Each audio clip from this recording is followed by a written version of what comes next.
This podcast is part of the Batman Universe Podcast Network, hosted by the BatmanUniverse.net. Check out everything related to Batman and the entire Bat family at the BatmanUniverse.net, including news and original content related to comics, movies, television, merchandise, video games, and more. Also, check out some of the other unique podcasts that TBU has to offer.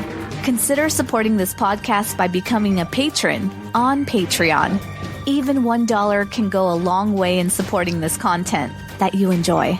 Look for a link over at the BatmanUniverse.net to offer your support now. And now, on with the show. In 2008, a podcast was created with one goal: to bring Bat fans around the world news related to movies, comics, video games, television, merchandise, and so much more. And now, the Batman Universe Podcast has returned.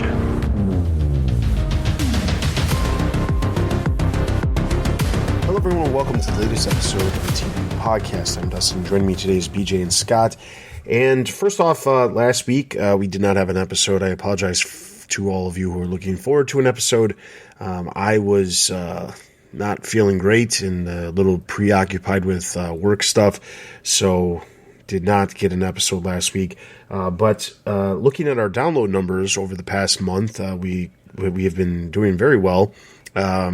Specifically our episode that we did our first takes on the Batman did really well, almost 1,000 downloads. So thank you to all of our new listeners who are coming on board and taking a listen. Hopefully you'll enjoy this episode because it's a little bit different. It's not specifically about the Batman. We're going to get away from the Batman to a degree. We are going to be talking about the Batman, but as a side part related to a new series that we're going to actually be starting here on the podcast going forward. So I'm sure everyone has heard podcasts or read listicles or gone to websites and seen rankings when it comes to a variety of different things, whether it be the best Batman or the best Batsuit or the best actor who's played such a character or whatever. So the thing is, there's a pretty good, unlimited number of stuff that we could rank. There really is. But the difference is, instead of individually ranking them, I've come up with a way to have kind of a good average and kind of have a overall ranking when it comes to all of us here at the podcast. And maybe down the line we'll include some of the staff as well in some of these, but specifically, what we're looking at today is we're going to be ranking the live-action Riddlers. There's 4 that we're going to be ranking. Individually, we're not ranking them. Ahead of the podcast, we've actually gave our rankings, and then we've taken averages for all of them. And I'll explain exactly how we came to these numbers specifically, so that way there's no confusion. But this is going to be part 1 of 3 when it comes to media appearances of the Riddler. So this is specifically focusing on the live action. In the future, we will be talking about the animated versions or the voice actor versions of Riddler. And then we'll be doing an overall when it comes to the live action and the animated versions of the Riddler.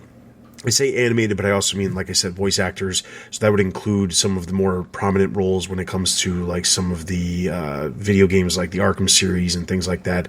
There's voice actors who voice these characters in prominent games. Now, I can tell you right away, there's a good chance that we're not going to cover every single character because I'm trying to stay away from cameos or one-off roles and things like that. So we have 4 actors that we're ranking today specifically for live-action appearances of the Riddler. Scott, you brought it to my attention that there was actually another one that I completely forgot. Who was it? It was John Aston, most famously known as Gomez Addams from the original Addams Family. He filled in for Frank Gorshin in the 60s show when Gorshin couldn't make the commitment due to, I think, a touring schedule. Yeah, so... But it was not a notable role. Yeah. I've seen the episode, the two-parter, so. Yeah, and if anybody out there who's seen the entire 60 series or has the complete series, those episodes exist. It's not that they don't, it's that he wasn't one of the main actors who was playing him. He was just someone who was filling in that role.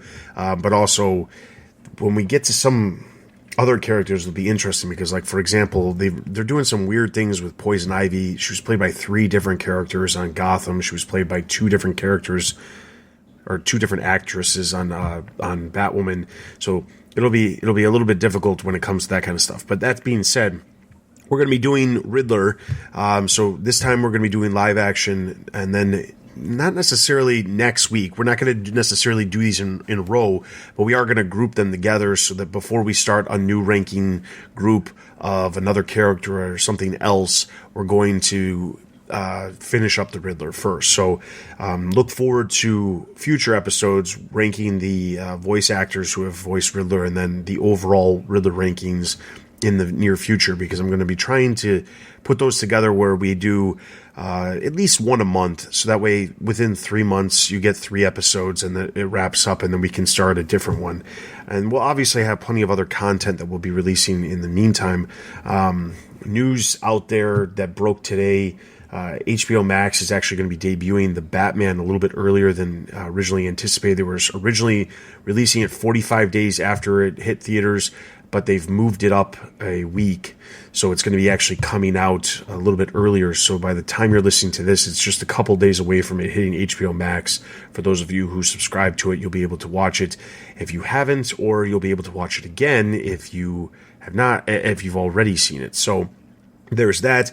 We're hoping to do a commentary here in the very near future for The Batman that we will release on this specific feed, but we'll also simultaneously release it on the feed for the TBU commentaries, which has a variety of other commentaries we've done over the years, and we might update some of those commentaries as time progresses and re-release them here on the podcast, this podcast feed as well in the future. So look forward to that kind of stuff in the future. But today, like I said, we're talking about live action Riddler. So there are 4 that we're ranking, specifically Paul Dano, who obviously played Riddler in the recent The Batman. Then we also have Frank Gorshin, who played the Riddler in the original Batman television series. We have Cory Michael Smith, who played the Riddler on Gotham, the TV series. And then we have Jim Carrey, who famously played Riddler in Batman Forever. So basically, the way this works with the rankings is I asked all of our hosts that appear here on the podcast, including myself, so there's 5 of us. I asked us all to rank the actors out of, their top being 4, since there's 4 options, and their bottom being 1. If they were unfamiliar with an actor, given they didn't have enough, they haven't seen enough to really rank it, they're allowed to give it a 0. So then instead of them, immediately lowering that actor's rankings, their score does not affect it, and the average then becomes out of 3 if one person abstained from that specific one. So that's how we came to it. So there's only 4. We're going to have a lot more in the future when we talk about the animated versions of characters. There's a ton more. And obviously I'm sure eventually we'll get to doing the Joker, and there's a lot more Jokers than there are Riddlers that have appeared in live action and things like that. So there's a lot of different ones that could appear. This one just happens to be a list of 4. So out of the 4, the lowest ranked one, we'll start there and we'll work our way up. So number 4 is Frank Gorshin. And I have to say, I put him, didn't put him at the bottom of my list, but specifically the reason I did have him in the bottom half of my list, at least, is that I have a very specific type of Riddler that I envision when I think of Riddler. I think of him as a very methodical, a very systematic character that is conniving and trying to figure out ways to outsmart Batman. Frank Gorshin tries to outsmart Batman, but his riddles are absolute joke material. That's what it is, and that's the problem that I have with it, is that they're not serious. The riddle answers if I'm trying to solve a riddle, I want the riddle to have one answer, not multiple answers. And that still tends to happen with some of these other characters, but I really felt like Gorshin had, it was a joke, and it was meant to be that way, and that's the way it was supposed to be, because the show was obviously a campy take on the character. But when it comes to variety of different Riddlers, that was not one of my favorite. So what did you guys think of Frank Gorshin? I had him at number 2 on my list, but I think there's a lot of like ancillary like reasons why. Like I feel like, on the one hand, obviously it's like a jokey character, and like his riddles are really dumb. I always remember the what goes up white and what comes down white and yellow, and the answer was an egg or something. But the energy he brought to the role, like for being a really goofy one, like he's very energetic. Like, he can really even rival like Jim Carrey's energy that he brought to a similar role in Forever.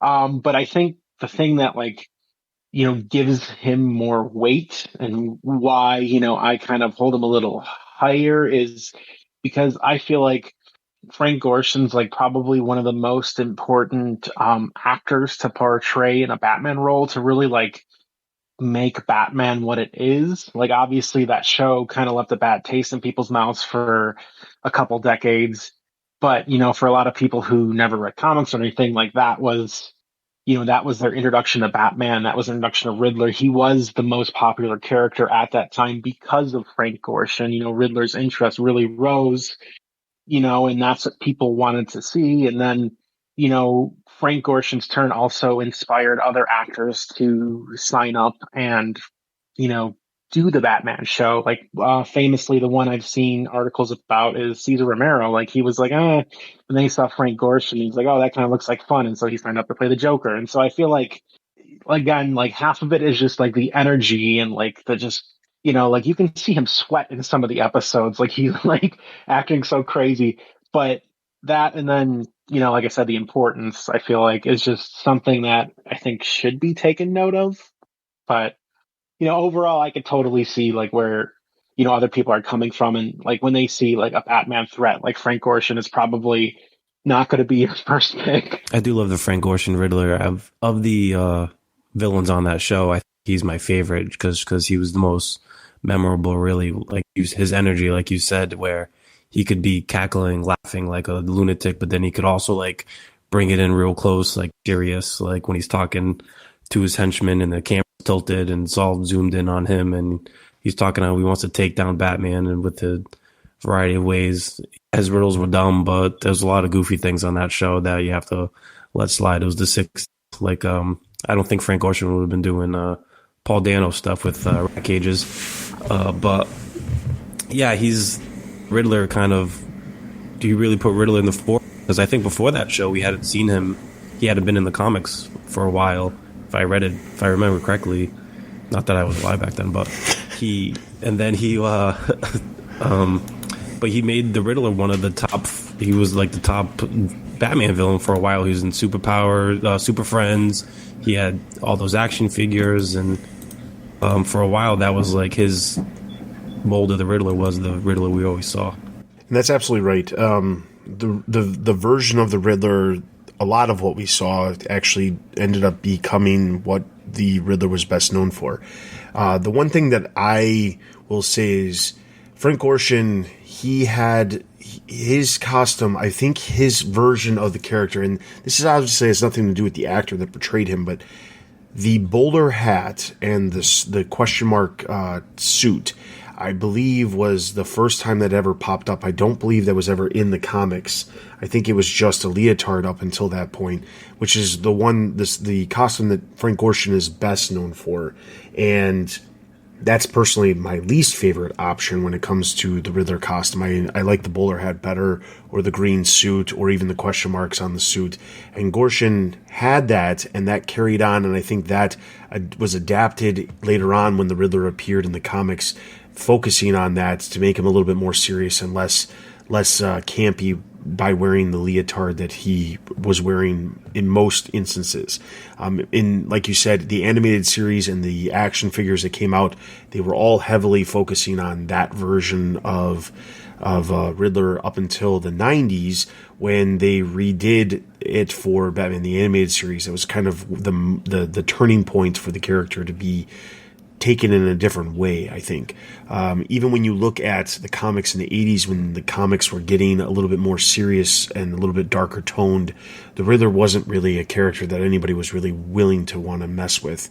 That's not to say that he didn't appear occasionally, but not like he did after the revitalization, after he appeared in the 90s Batman the Animated Series. So he was the lowest on the list when it came to it. He actually got a 2 out of, or as an average, he got a ranking of 2. The next one, so number 3 on the list, was Jim Carrey. Now, the only reason Jim Carrey, Jim Carrey actually tied with a 2 as well. The difference was there was someone abstained from Frank Gorshin. So because of that, Jim Carrey had more people rating him, so he ended up just being a little bit higher just because of that. So he's the next one. Personally, this is my least favorite version of the Riddler, and I'll say it's not necessarily because Jim Carrey played the character. It's not necessarily because of anything except for what was expected. They hired a comedian to come on to play a comedic role in this film because that's the way it was written.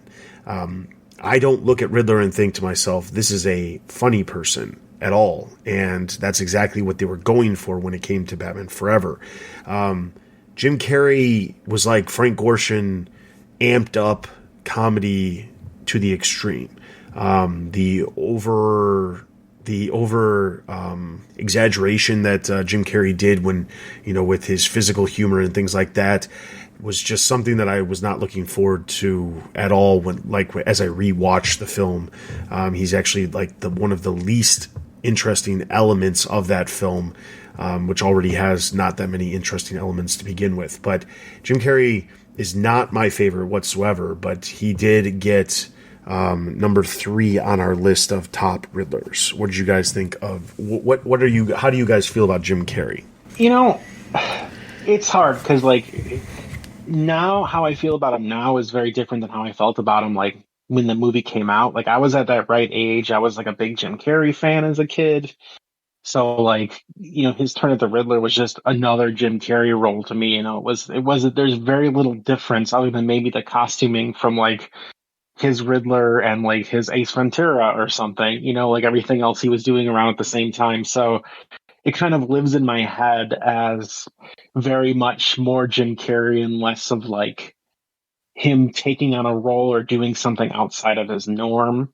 And so I think I don't look back as I echo your sentiments in the sense that when I look back at it, now I don't have as favorable of, an impression of Jim Carrey as Riddler. It's just, it is what it is. It's goofy.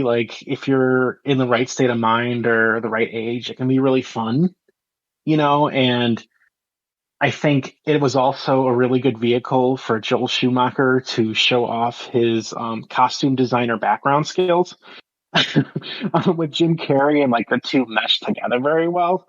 I think the only thing I really ever think back on is there's that scene before when he's still Edward Nygma and he's coming up with his Riddler ideas. Still he's watching TV and Two-Face is stuff's going down at the circus that they apparently run on the local broadcast channel. But stuff's going down and Edward Nygma's watching TV and he's laughing maniacally. And I feel that moment, is it's in the ballpark of what Jim Carrey usually does, but it's the only moment where Riddler is less of just a weird caricature and maybe something a little more kind of unnerving or unsettling. But other than that, I don't, it is what it is, I guess.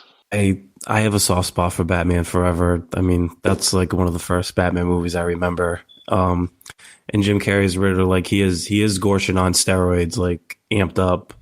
But also weird that like there's a movie with Jim Carrey and he's not. You could say that Tommy Lee Jones's Two-Face is the more maniacal and wild villain.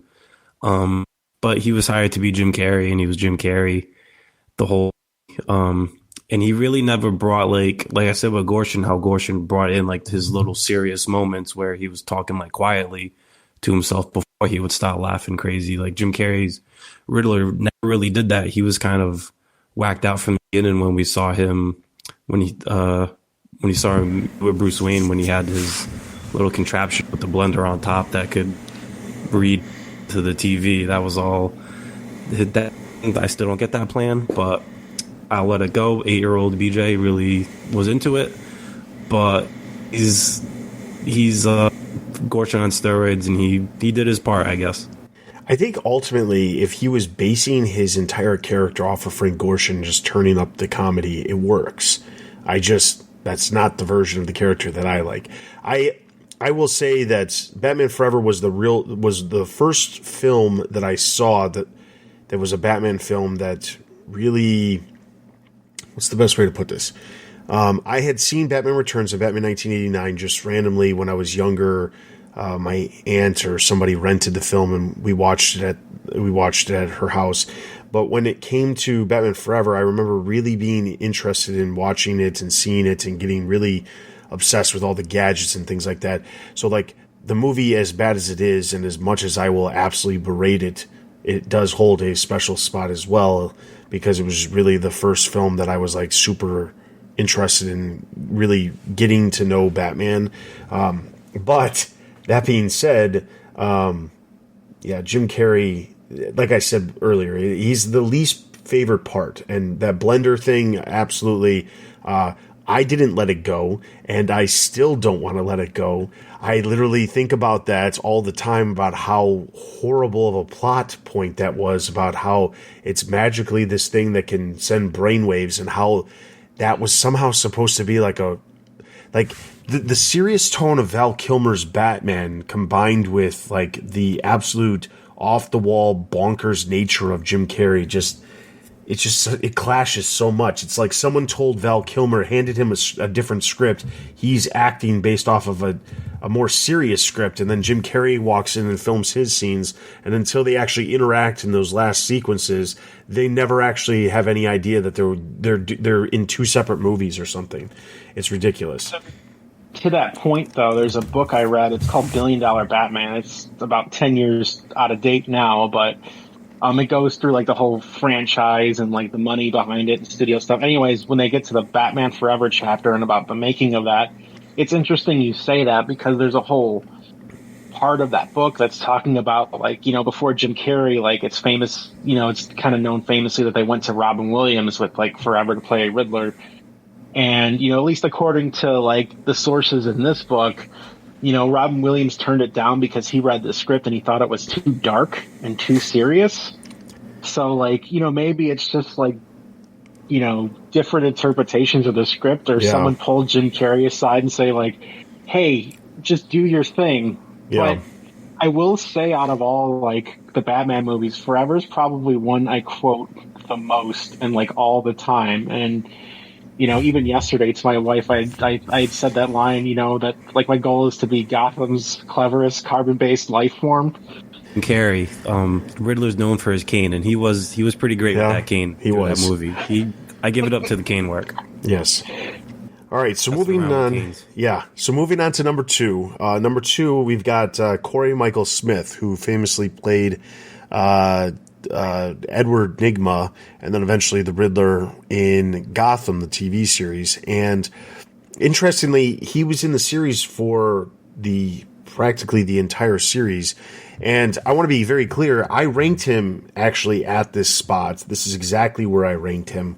However, it's not because I liked his version or I thought he was a good Riddler. I thought he just did a better job of portraying what I want the Riddler to be compared to Jim Carrey and Frank Gorshin. The character, I think in the first season, does a really good job. They start to go in this rabbit hole of, well, he's obsessed with riddles and he's obsessed with these puzzles, but instead of actually trying to figure out a way to... The problem is, because Batman doesn't exist, he doesn't have an equal. So they start creating like aspects that he needs to have an enemy without having one.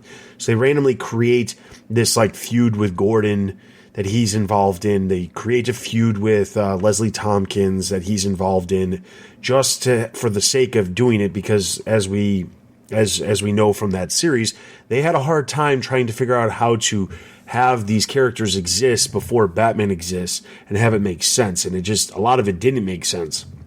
So they were struggling real hard to try to figure out, and this was one of the characters. By the time the character like transitioned to becoming what we expect the Riddler to be, it was still way too early for the Riddler to even exist.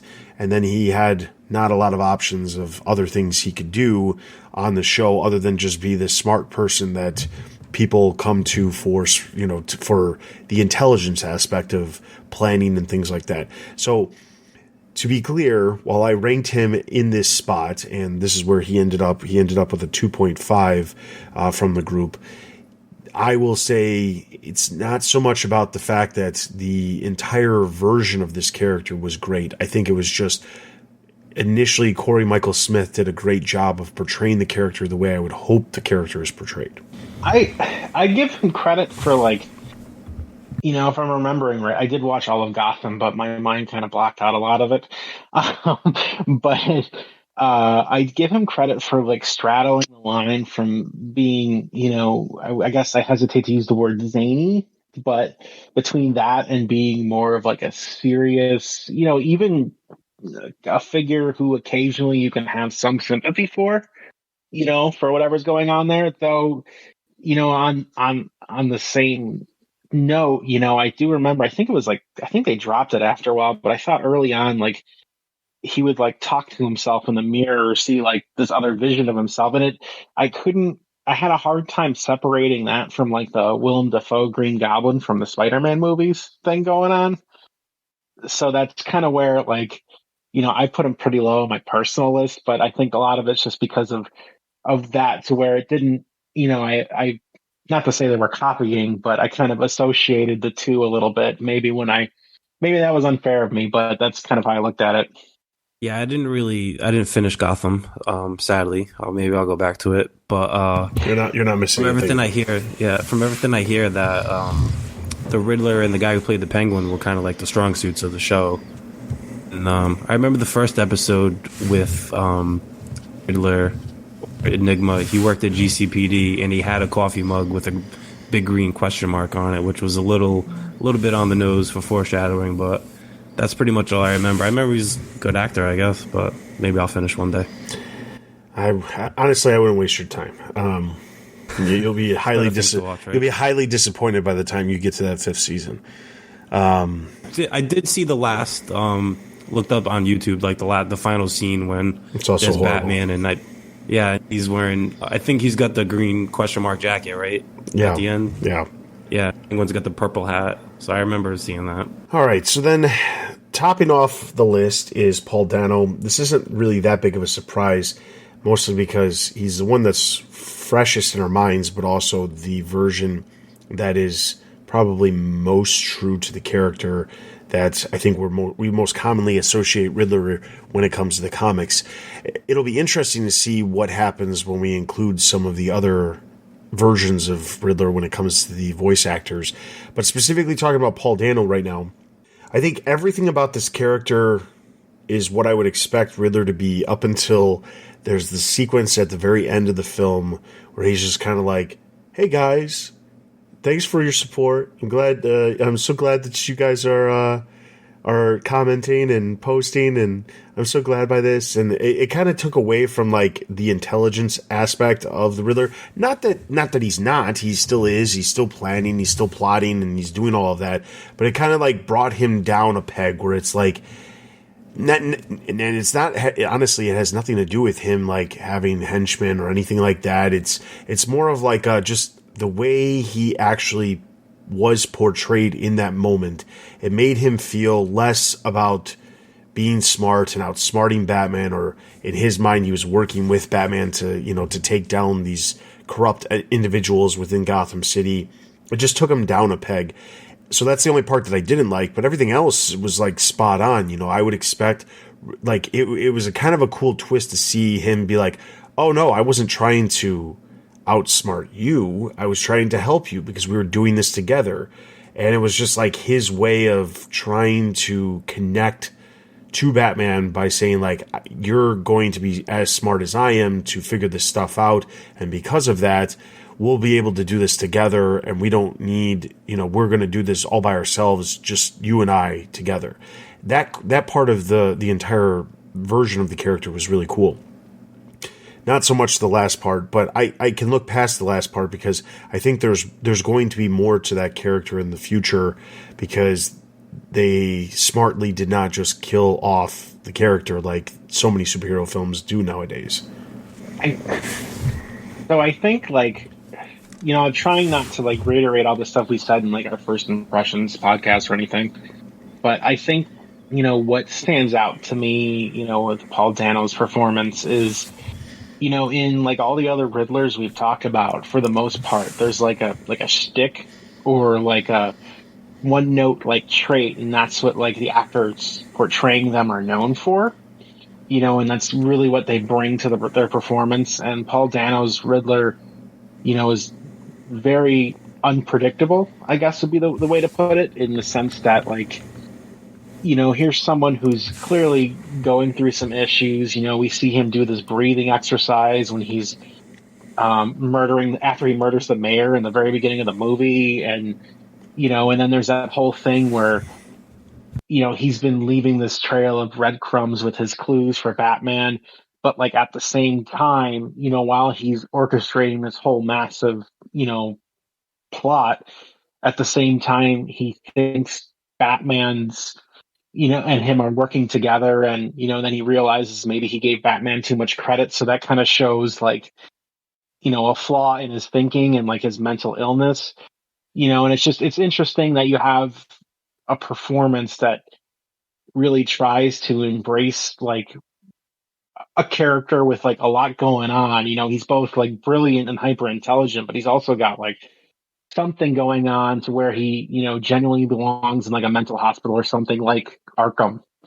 On everything that we wanted in a modern day Riddler, where he's got good rules. He's not doing like C for Catwoman or anything like that, like a Gorshin, but he's using technology. He's using everything in the modern era. So yeah, he's everything that we wanted. He's creepy. He's kind of serial killery. Well, he is. And then they left alive. So, I mean, Dano, if he takes off the army mask, put a bowler hat on him, give him a green jacket, he kind of looks, give him a cane, he'll look like the Riddler from the comics, and that could be somebody we see in a future movie. Yeah, the mask is different that Dano wears, but I don't necessarily have a problem with it, but it would be cool to see him kind of, this is the first version of the character, and he kind of evolves into something else in the future. He's a little bit more showy because at this point, everyone knows who he is. He doesn't need to hide his identity like he was originally in the Batman. So overall, that is our rankings when it comes to Riddler. We'd love you guys to share your rankings of these four actors. If you can obviously, there's a million ways you can get in touch with us or leave your comments. Whether if you're listening to this on YouTube, you can leave your comments in the comment section. If you're listening to it on the website, or if you're listening elsewhere, you can go to the website and leave a comment in the post on the website, or you can join the discussion on Discord or comment on social media. Just if you're listening, just tag us in the social media post, and we'll bring those up on our next Riddler installment. When it comes to that, we'll mention some of those comments from our listeners. Outside of that, be sure to check out our website, because we have all kinds of news and original content related to movies, television, video games, merchandise, comics, and everything else related to the Bat fandom. As mentioned, we're all over social media. Pretty much, if it exists, we're there. We don't have a TikTok. I'll say that. Maybe someday we will. But outside of that, you can email us at tbu@thebatmanuniverse.net. Join our Discord. That's always a great place to talk with us and other Bat fans. about all kinds of stuff. And then in addition to that, if you're interested in supporting us in any way, shape, or form, there's a million different ways that you can do that. Some as easy as just clicking on affiliate links before you make purchases, and others where you can volunteer your time to actually join the staff of the site. And there's a bunch of things in between. So be sure to check that out over on the website. And with all of that being said, thank you so much for listening to this episode of the TBU Podcast. For BJ, Scott, and myself, we will see you guys next time.